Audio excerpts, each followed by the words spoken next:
வணக்கம்.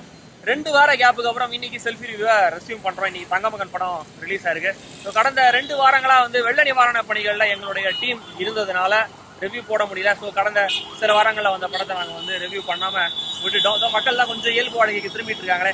ஸோ ரோட்லலாம் வழக்கம் போல டிராஃபிக் வர ஆரம்பிச்சிச்சு. நெட்டில் அஜித் ரசிகர்கள் இதே ரசிகர்கள்லாம் சண்டை போட ஆரம்பிச்சாங்க. ஸோ மக்கள் இயல்பு வாழ்க்கைக்கு திரும்பிட்டாங்க போல இருக்கு அப்படின்ற ஒரு நம்பிக்கையில் இன்னைக்கு நாங்கள் ரிவ்யூ பண்ணுறோம். பட் இன்னைக்கு நான் ரிவ்யூ பண்ண போகிற இடம் ஒரு புதுமையான ஒரு இடம்.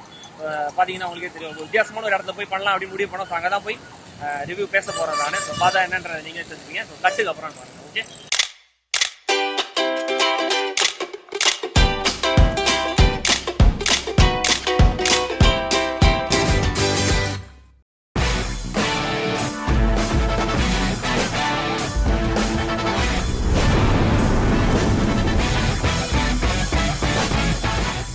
தங்கமகன் படத்துடைய கதை என்னன்னு கேட்டீங்கன்னா, தனுஷ் ஒரு ஹாப்பியான ஃபேமிலியில வாழ்ந்துட்டு வராரு. வைஃப் சமந்தா, அப்பா கே.எஸ். ரவிக்குமார், அம்மா ராதிகா, நல்ல சந்தோஷமான வாழ்க்கையை வாழ்ந்துட்டு வராரு. திடீர்னு கே.எஸ். ரவிக்குமாருக்கு ஆபீஸ்ல ஒரு பிரச்சனை. அதனால மன உளைச்சல்ல அவர் தற்கொலை பண்ணிக்கிறாரு. ஸோ எப்படி தன்னுடைய அப்பாவுடைய பேருக்கு வந்த கலங்கத்தை தனுஷ் தொடங்கிறாரு, எப்படி தான் ஒரு தங்க மகன் அப்படின்றத ப்ரூவ் பண்றாரு அப்படின்றது தான் தங்க மகன் படத்துடைய கதை. இதுல ஃபர்ஸ்ட் ஹாஃப்ல ஏமி ஜாக்சனுடைய ரொமான்ஸ், சதீஷோடைய காமெடி, இதெல்லாம் கலந்து கட்டி அப்படி கொடுத்துருக்காங்க. டக்குன்னு பார்த்தா திக்குன்னு ஆகும் பக்குன்னு. உனக்கு உங்க அப்பா ராசி நட்சத்திரம் கூட தெரியாதா? இல்ல மச்சான், உனக்கு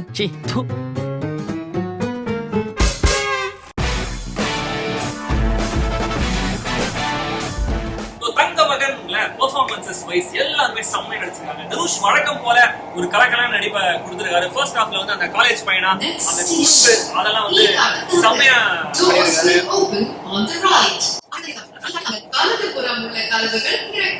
சரி, ஓகே, தரகட்டும். அடுத்தது சமந்தா, ஏமி ஜாக்சன் ரெண்டு பேரும் தனுஷோடைய பேர். ஃபர்ஸ்ட் ஹாஃப்ல ஏமி ஜாக்சன், செகண்ட் ஹாஃப்ல சமந்தா. அவங்க ரெண்டு பேருமே சூப்பரான பெர்ஃபார்மன்ஸ் கொடுத்துருக்காங்க. ஏமி ஜாக்சன் அவங்களுக்கு மட்டும் இந்த லாங்குவேஜ்ல மட்டும் ஒரு வேர்ல்டு வந்துச்சா இன்னும் செம்மையா கலகுவாங்க போல இருக்கு. அவ்வளவு நல்லா இருக்கு அவங்க பெர்ஃபார்மன்ஸ். அதே மாதிரி சமந்தாவும் ஒரு பயமான ஒரு பெர்ஃபெக்டான ஒரு வைஃபா தனுஷ் கரெக்டான ஒரு ஈடு கொடுத்து அவங்க நடிச்சிருக்காங்க. அப்புறம் அம்மாவா ராதிகா, அப்பா கே.எஸ். ரவிக்குமார். கே.எஸ். ரவிக்குமாரோட நடிப்பும் ரொம்ப ஒரு சட்டிலான ஒரு நடிப்பு, ரொம்ப எக்ஸலண்டான ஒரு குணச்சித்திர நடிப்பு கொடுத்திருக்காரு. மற்றபடி தனுஷோடைய ஃப்ரெண்டா வர சதீஷ், அப்புறம் தனுஷோடைய கசின், அதான் அவர் தான் நிஜமாவே ஆக்சுவலா தங்க மகன், கே.எஸ். ரவிக்குமார் தங்க பையனா ஒன்று நடிச்சிருக்காரு. ஸோ அவரும் நல்லா நடிப்பு. எங்க போற? Fancy store. எதுக்கு? இங்க் பாட்டில் வாங்க. நானும் வரேன். தேவையில்ல. நைட்டு ஃபுல்லாக யோசிச்சு பார்த்தேன். அந்த ரேவதி எனக்கு ஓகே. அந்த வெள்ளைக்கறி நீயே வச்சுக்கோ. இப்போ சொல்லு, எங்க போற? மச்சா, கோயிலுக்கு போற. நீ வரல? தங்கமகன் படத்துடைய டெக்னிக்கல் டிபார்ட்மெண்ட்னு பார்க்கும்போது கேமரா ஒர்க் ரொம்ப அவுட்ஸ்டாண்டிங்கான கேமரா ஒர்க்னு சொல்ல முடியலனாலும் படத்தோடைய மூடுக்கு கரெக்டா பிளெண்ட் பண்ணி எடுத்துட்டு போயிருக்காங்க. அதே மாதிரி எடிட்டிங் ரொம்ப ஷார்ப்பா பண்ணிருக்காங்க. தேவையில்லாம ரொம்ப எல்லாம் காட்சிகளை ரொம்ப இழுக்காம கரெக்டா கிறிஸ்பா முடிச்சிருக்காங்க. படம் 2 மணி நேரம் 1 நிமிஷம் ஓடுது. பாடல்கள், அப்புறம் பேக்ரவுண்ட் மியூசிக் ரொம்ப பெரிய இம்பாக்ட் கொடுக்கலன்னு தான் சொல்லணும். ஆக்சுவலா ஃபர்ஸ்ட் ஹாஃப்ல வர romance okay.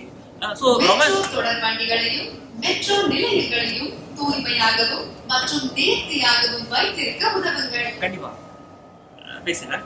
So background music Anirudh சில காட்சிகள் வர பேக்ரவுண்ட் மியூசிக்ல 3 படத்தை ஞாபகப்படுத்துது. அதே மாதிரி செகண்ட் ஹாஃப்ல வர மாஸ் பில்டப்புக்கான காட்சிகள் மேபி சிச்சுவேஷன் ஸ்ட்ராங்கா இல்லாதனால செட் ஆகலையே. ரொம்ப சாதாரணமான சினிமா பயங்கர ஒரு மாஸ் பில்டப் மியூசிக்லாம் கொடுத்துருக்காரு. அது கொஞ்சம் செட் ஆகல. பாடல்கள் வர மாண்டேஜ் காட்சிகள் ரொம்ப நல்லா ரசிச்சு எடுத்துருக்காங்க. அதெல்லாம் பார்க்கறது ரொம்ப என்ஜாய்ஃபுல்லா இருக்கு. என்ன சொல்ல ஏது சொல்ல கண்ணோடு கண் பேச வார்த்தை இல்ல. தங்கமகன் படத்துடைய பெர்ஃபார்மன்ஸ் பத்தியும் டெக்னிக்கல் விஷயங்களை பத்தியும் பார்க்கணும். படத்துடைய கண்டென்ட் அனாலிசிஸ் வரும். இந்த படத்தை முதல்ல VIP 2 அப்படின்ற மாதிரி ஒரு ஹைப் படம் ஆரம்பிச்சாங்க. அதுக்கப்புறம் இல்லை VIP 2 வேற கதை, புது கதை, அந்த மாதிரி மைண்ட் செட் வாங்கினாங்க. பட் ஸ்டில் உள்ள வரவங்க தேட்டர் உள்ள வரவங்க கண்டிப்பா ஒரு VIPயோட சீக்வல் மாதிரி தான் இருக்கும். அதே காம்பினேஷன் வராங்க. ஸோ அந்த அளவுக்கு விறுவிறுப்பு இருக்கும் அப்படின்ற ஒரு எதிர்பார்ப்போட தான் வந்திருப்பாங்க. பட் அந்த படத்தை கம்பேர் பண்ணும்போது தங்கமகன் படத்துல விறுவிறுப்பு ரொம்ப கம்மி அப்படின்னு தான் சொல்லணும். ஃபர்ஸ்ட் ஹாஃப்ல ஏமி ஜாக்சன் கூட தனுஷ் இருக்கிற அந்த ரொமான்ஸ், அந்த கியூட்டான காட்சிகள், அதுல வர காமெடி அதெல்லாம் ரொம்ப நல்லா இருக்கு.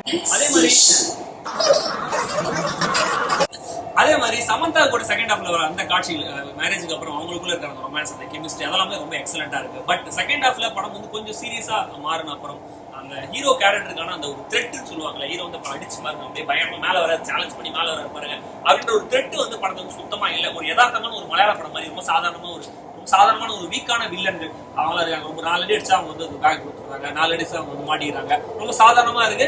இதுக்கப்புறம் பெரிய விஷயம் வரப்போகுது அப்படின்னு நம்ம நினைக்கும் போதே படம் வந்து முடிச்சிடுறாங்க. ஸோ இது வந்து படத்தை வந்து மைனஸ் அப்படின்னு சொல்ல முடியல, ஆனா படத்தோடைய பிளஸ் அப்படின்னு சொல்ல முடியல. நான் நினைச்சேன் அவனை மொத்தமா அழிச்சிடுவேன். தமிழ்ல யாராலையும் அழிக்க முடியாது சார். தனுஷ் வந்து ஒரு பெரிய மாஸ் ஹீரோ ஆயிட்டாரு. அவர் பேர் போட்டாலே பயங்கரமா கத்துறாங்க, நல்ல விசில் அடிக்கிறாங்க, சாதாரண வேபி மியூசிக் வந்தாலே செம்மையா தேட்டர் ரெஸ்பான்ஸ் இருக்கு. பட் அந்த மாதிரி ஒரு மாஸ் ஹீரோ வந்து இந்த மாதிரி ஒரு சாதாரணமான அழுவுற, அடி வாங்குற, கஷ்டப்படுற ஒரு ஹீரோ கேரக்டர்ல நடிக்கிறது ஒரு பெரிய விஷயம் அப்படிதான் நான் நினைக்கிறேன். இந்த படத்தை வந்து ஃபர்ஸ்ட் ஹாஃப்ல வந்து ஆக்டர் தனுஷ் ஆக்டிங்கான ஸ்கோப்பும், செகண்ட் ஹாஃப்ல ஆக்ஷனுக்கான ஸ்கோப்பும், மாஸ் ஹீரோ தனுஷுக்கான ஒரு எலிமெண்ட்டும் இந்த படத்துல அவர் வந்து மிக்ஸ் பண்ணி கொடுத்துருக்காரு. வாழ்க்கையில எப்பவுமே ஒருத்தன் ஜெயிக்க பிறந்திருப்பான்டா. அவங்கிட்ட ஒருத்தன் தோக்க பிறந்திருப்பான். நான் ஜெயிக்க பிறந்தவன்டா, நீ என்கிட்ட தோக்க பிறந்தவன். ஸோ இந்த படத்துல வந்து பாத்தீங்கன்னா மாஸ் எலிமெண்ட்ஸ் எல்லாமே இருக்கு. காமெடி இருக்கு, ரொமான்ஸ் இருக்கு, நல்லா வந்து லவ் இருக்கு, ஃபேமிலி சென்டிமெண்ட் எல்லாமே இருக்கு. ஆனா இந்த படம் VIP 2 இல்ல, அதை நீங்க ஞாபகம் வச்சுக்கணும். ஸோ எனக்கு வந்து பரபரப்பா தான் நான் படம் பார்ப்பேன், எனக்கு வந்து படம் வந்து நல்லா விறுவிறுன்னு இருக்கும், VIP பாதி படம் தான் பார்ப்பேன் அப்படின்னு நினைச்சீங்கன்னா இந்த படம் உங்களுக்கு பிடிக்காம போகிறதுக்கான வாய்ப்புகள் இருக்கு. ஆனா எனக்கு அதெல்லாம் பிரச்சனை இல்லை, எனக்கு படம் பொழுது போனா போதுங்க. அதுவும் ஃபேமிலி சென்டிமெண்ட் நான் பயங்கரமா ஃபீல் பண்ணுவாங்க அப்படின்னு சொல்ற ஆளா இருந்தா கண்டிப்பா நீங்க இந்த படத்தை போய் பார்க்கலாம். கண்டிப்பா இந்த படம் உங்களுக்கு ரொம்ப ரொம்ப பிடிக்கும் அப்படின்றத நாங்க சொல்லிடுறோம். மச்சான் வர வர காமெடி டைமிங் சான்ஸே இல்ல மச்சான். தனுஷ் வந்து ரஜினி மாதிரியே நடிக்கிறார், ரஜினி மாதிரியே பேசுறாரு, ரஜினி மாதிரியே சீரியல் பிடிக்கிறாருன்னு நிறைய பேர் கம்ப்ளைண்ட் பண்ணியிருப்பாங்க போல இருக்கு. அவரை வந்து அதெல்லாம் ஃபுல்லா மறந்துட்டு இந்த படத்துல வந்து கமலோடைய ஸ்டைலை வந்து அவர் ஃபாலோ பண்ணியிருக்காரு. ஸோ நான் எதை பத்தி சொல்றேன்னா முத்தத்தை பத்தி சொல்லுங்க, நீங்க தப்பா நினைக்கூடாது. மொத்தமா இந்த படத்தை வந்து கமல் மாதிரி நல்லா நடிச்சிருக்காரு, நல்லா பயங்கரமா எமோட் பண்ணியிருக்காரு அப்படின்றத சொல்ல வரேன். ஸோ நீங்க வந்து தொடர்ந்து நம்ம செல்ஃபி ரிவ்யூ பாருங்க, கமெண்ட் போடுங்க, சப்ஸ்கிரைப் பண்ணுங்க, ஷேர் பண்ணுங்க, என்ன வேணா பண்ணுங்க. நம்ம அடுத்த ரிவ்யூல பார்க்கலாம். நான் இறங்க வேண்டிய இடம் வந்துருச்சு. ஓகேவா? பாய்.